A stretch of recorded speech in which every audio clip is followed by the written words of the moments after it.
this? For which movie?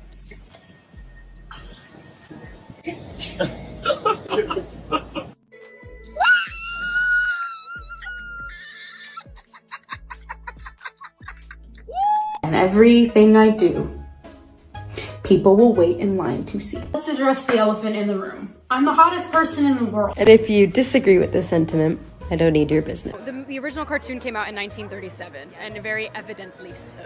Yeah. Weird. Please for which, music, laughter, movie and everything I do people will wait in line to see. Let's address the elephant in the room. I'm the hottest person in the world, and if you disagree with this sentiment I don't need your business. So picture this: a private group chat gets leaked, and inside alleged messages from Rachel Zegler herself, and these aren't just any random texts, they are straight up roasting Disney fans like full-on shade. According to what's going around online, Rachel called diehard Disney fans cringe obsessed and even dropped the term low IQ. Yikes, like girl, these are the same people who wait in line for hours just to see the movie you're starring in. You know that the original cartoon came out in 1937 and very evidently so. Yeah, weird. I'm a narcissist, I don't need your business. Kind of bold, don't you think? But wait, it gets even messier. Allegedly she wrote something like, they dress up like cartoon animals and cry at theme park grades. Is she talking about grown adults living their best lives at Disney? Because honestly same. And then comes the part that made the internet explode. She reportedly said she'd rather eat glass than smile at another sweaty dad in a dwarf costume asking for an autograph. Who? That's not just spicy, that's like ghost pepper level rude. If I'm going to stand there 18 hours in a dress of an iconic Disney princess, I deserve to be paid for every hour that it is streamed online. I don't need your business. Great, okay, it's great, I'm honored. I don't know why I sound so angry right now. I'm honored. Am I a psychopath? So what happened next? Oh, the internet went full detective mode. People were zooming in on every screenshot, matching usernames, checking emojis, literally analyzing the way you'd examine your crushes. Likes, fans were like, this has to be real. And it spiraled from there. Before we dive in, a quick favor, take just 1 second to subscribe. It really helps us stay motivated to bring you more exciting stories. Rachel hasn't confirmed or denied the messages yet, but it didn't matter. People on social media instantly started dragging her for mocking the fans who made her famous. The studio released their Snow White remake starring Rachel Zegler and in the process shattered more little girls' dreams than Harvey Weinstein. That's why no one bothered to show up. Empty theaters across the country tell the true story about this crime against cinema. Where are we enjoying the vibe and excitement of the streets of London? The ones who buy the merch, go to the parks, and oh yeah, actually watch the movies now. Disney fans are not the ones to mess with. They've already started trending hashtags like hashtag not me Snow White and hashtag replace Rachel, and let's just say the fairy tale vibe is gone. So you thought the leaked messages were bad? Oh honey, that was just the spark. What came next? A full-blown internet explosion like Disney-level drama, but with real-life consequences. Once those screenshots hit the timeline, it was game over, like instant meltdown. Twitter, sorry, X was on fire. Fans didn't just scroll past, nope, they went straight into hashtag war mode. Hashtags like hashtag not me Snow White, hashtag replace, and hashtag Disney debt were trending within hours. I'm talking thousands of tweets, fan edits, and people literally begging Disney to fire her from the movie. The lead actress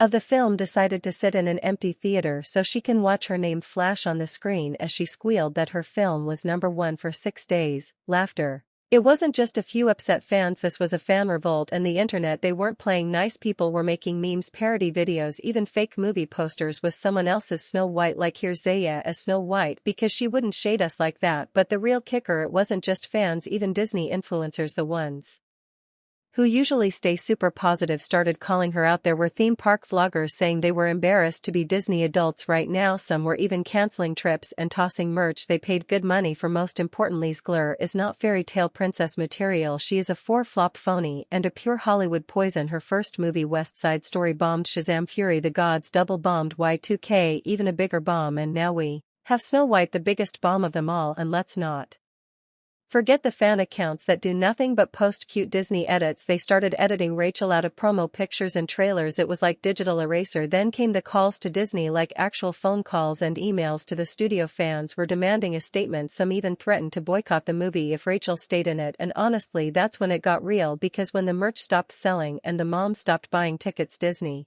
listens to make things messy. Rachel liked a post defending her, but then unliked it once the backlash hit harder, and of course fans screenshotted it, so now she looked not just shady but confused about which side she was even on. A former Disney social media strategist even chimed in and said, "You can criticize the movie, you can even hate the script, but the second you come for the fans, career suicide." So now Rachel's stuck in total silence, no Instagram stories, no tweets, no statement from her team, nothing, and in celebrity world that kind of silence is loud. Okay, now let's talk about the real reason fans started giving Rachel the side eye before the weeks even dropped, and it all goes back to her interviews. Buckle up, because this was a PR crash in slow motion. So way before the leaked messages, people were already raising eyebrows at Rachel's press tour for Snow White, and let's just say she didn't exactly give sweet fairy tale princess, she gave more like sarcastic clean energy, and fans were not feeling the attitude. In one interview she straight up said the original Snow White was weird and made fun of the love story. She even called Prince Charming a stalker. Like, hello, you're promoting a remake of that exact movie. Maybe don't roast the thing people love about it. But it wasn't just what she said, it was how she said it. Fans caught every smirk, every eye roll, every little UGG face she made.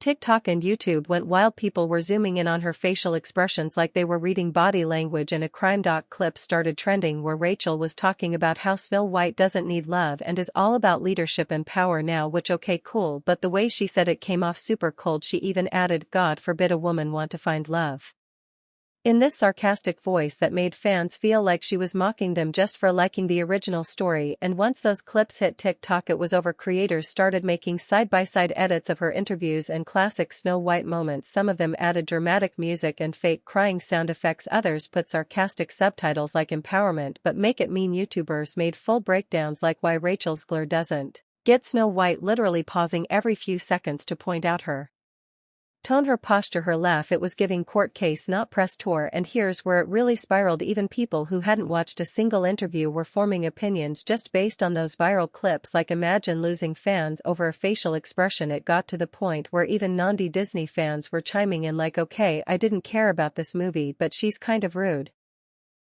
Oh, the worst part, instead of taking a step back, Rachel doubled down. She kept doing interviews in that same sarcastic tone, and the internet just kept clipping, editing, and meaning every second of it. Moral of the story: when you're starring in a movie about kindness, magic, and fairy tales, maybe don't go on tour sounding like you're roasting bedtime stories. Just when Rachel Zegler needed a win, she dropped the TikTok and made everything worse. She filmed herself walking into a theater pretending to buy a ticket to Snow White with a big fake smile. The joke the cashier asks for which movie, instead of being funny, it came off awkward, fake, and super cringy. Fans roasted her in the comments, saying it looked desperate and tone-deaf. The popcorn buckets and poses just made it worse. The video flopped harder than the movie. Then came the politics and the icy stares. Rachel made posts calling Trump supporters dangerous, which caused a huge divide online. Then she posted about Palestine, and fans noticed it clashed with Gal Gadot's Israeli background on set. Rumors started that Rachel and Gal didn't get along in interviews. They barely interacted, and fans called the vibes tense. It went from awkward to yikes real fast, and finally the numbers don't lie. This was a mega flop. Snow White cost Disney over $400 million to make and market. It only made around $140 million. Ouch. Critics called it soulless and joyless. Fans hated that the classic songs were cut after the backlash. Insiders say Disney is rethinking all its future remakes, all because this one flopped hard. And there you have it, from shady group chats to flop TikToks, backstage tension, and a box office disaster Disney did not see coming. Rachel Zegler's fairy tale turned into a full-on Hollywood cautionary tale. Whether you're Team Rachel, Team Recast, or just here for the drama, one thing's for sure: the internet never forgets, and Disney fans, they don't play. Now we want to hear from you. Was this all blown out of proportion, or did Rachel really fumble the Disney bag? Drop your thoughts in the comments below, and if you love juicy celeb drama, Hollywood flops, and behind-the-scenes tea served fresh, smash that like button, hit subscribe, and don't forget to ring the bell so you never miss the next train wreck. Thanks for watching, besties. See you in the next one.